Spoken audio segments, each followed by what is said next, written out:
ഇന്നത്തെ ഏറ്റവും പുതിയ വീഡിയോയിലേക്ക് വരികയും സ്വാഗതം. എമ്പുരാൻ എന്ന ലാലേട്ടൻ്റെ ഏറ്റവും പുതിയ സിനിമ തിയേറ്ററുകളിലേക്ക് എത്തുന്നതിന് മുന്നേയുള്ള പ്രീസെയിൽ കളക്ഷൻ വന്നുകൊണ്ടിരുന്ന ദിവസങ്ങളിലാണെങ്കിലും ഇപ്പോഴത്തെ എമ്പുരാൻ തിയേറ്ററുകളിലേക്ക് എത്തി 2-3 ദിവസങ്ങൾ തിയേറ്ററുകളിൽ പിന്നിടുന്ന ഈ സമയത്താണെങ്കിലും നിസ്സംശയം നമുക്ക് പറയാവുന്ന ഒന്നാണല്ലോ ഇത് ലാലേട്ടൻ വുഡ് തന്നെയാണ് എന്ന്.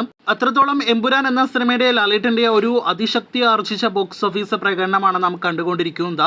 അടുത്ത 100 കോടി എവിടെ 100 കോടി എവിടെ എന്ന് ചോദിച്ചുകൊണ്ടിരുന്ന വിമർശകർക്ക് ഇപ്പോഴത്തെ മലയാള സിനിമ ഇൻഡസ്ട്രിയുടെ തന്നെ അതിവേഗത്തിൽ 2 ദിവസങ്ങൾ കൊണ്ടുള്ള 100 കോടി കളക്ഷനാണ് ലാലേട്ടൻ ഇപ്പോഴത്തെ കാണിച്ചു വന്നിരിക്കുന്നത്. എമ്പുരാന്റെ 100 കോടി കളക്ഷനോടെ ലാലേട്ടന്റെ കരിയറിലെ ലാലേട്ടൻ നായകനെത്തിയ സിനിമകളിൽ 3ാമത്തെ 100 കോടിയിലധികം വേൾഡ് വൈഡ് കളക്ഷൻ നേടിയെടുക്കുന്ന സിനിമ കൂടിയായിട്ട് എമ്പുരാൻ മറികടഞ്ഞിരിക്കുകയാണ്. ആദ്യത്തെ 100 കോടി 2016 ലാലേട്ടൻ നേടിയെടുത്തത്. ഇന്നത്തെ എമ്പുരാൻ പോലെ അന്നത്തെ മോളിവുഡിനെ ലാലേട്ടൻ വെറുപ്പിച്ച സിനിമയായിരുന്നല്ലോ പുലിമുരുകൻ. 100 കോടിയിലധികം വേൾഡ് വൈഡ് കളക്ഷൻ നേടിയെടുത്ത സിനിമ മലയാള സിനിമ ഇൻഡസ്ട്രിയെ ഞെട്ടിക്കുന്ന കാഴ്ചയാണ് കണ്ടത്. ശേഷം ഇപ്പോഴത്തെ എമ്പുരാന്റെ ആദ്യ ഭാഗമായ ലൂസിഫർ എന്ന സിനിമയിലൂടെ രണ്ടാമതായിട്ട് ലാലേട്ടൻ 100 കോടിയിലധികം വേൾഡ് വൈഡ് കളക്ഷൻ കണ്ടത്. പുലിമുരുകന് ശേഷം ലാലേട്ടൻ ഒരു 100 കോടി പിറക്കാനായിട്ട് 3 വർഷം കാത്തിരിക്കേണ്ടി മാത്രം വന്നുള്ളൂ എങ്കിൽ ഇപ്പോഴത്തെ 5 വർഷത്തിലേറെയുള്ള കാത്തിരിപ്പിനൊടുവിലാണ് ലാലേട്ടൻ ലൂസിഫറിന് ശേഷം അടുത്തൊരു 100 കോടി കളക്ഷൻ കണ്ടിരിക്കുന്നത്.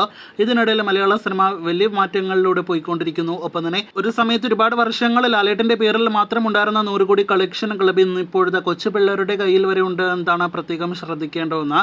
ഇന്നിപ്പോഴത്തെ ലൂസിഫർ എന്ന സിനിമയുടെ 2ാം ഭാഗമായ എമ്പുരാൻ തിയേറ്ററുകളിൽ തകർത്ത് ഓടിക്കൊണ്ടിരിക്കുമ്പോൾ 2 ദിവസങ്ങൾ കൊണ്ട് 100 കോടിയിലേറെ കളക്ഷൻ നേടിയെടുക്കുമ്പോൾ സിനിമയുടെ അടുത്ത മൈൽ സ്റ്റോൺ നേട്ടങ്ങളിലേക്ക് സിനിമ എപ്പോൾ എത്തപ്പെടുമെന്നാണ് നാം ഉറ്റുനോക്കുന്നത്. നിലവിലെ കളക്ഷൻ ട്രെൻഡ് വെച്ച് നോക്കുകയാണെങ്കിൽ ഇന്നത്തോടെ 140 കോടി വേൾഡ് വൈഡ് കളക്ഷൻ കിടക്കുന്ന സിനിമ നാളെ ഞായറാഴ്ചയോടെ 180 കോടിയിലധികം വേൾഡ് വൈഡ് ഗ്രോസ് നേടിയെടുക്കുമെന്ന് ഉറപ്പാണ്.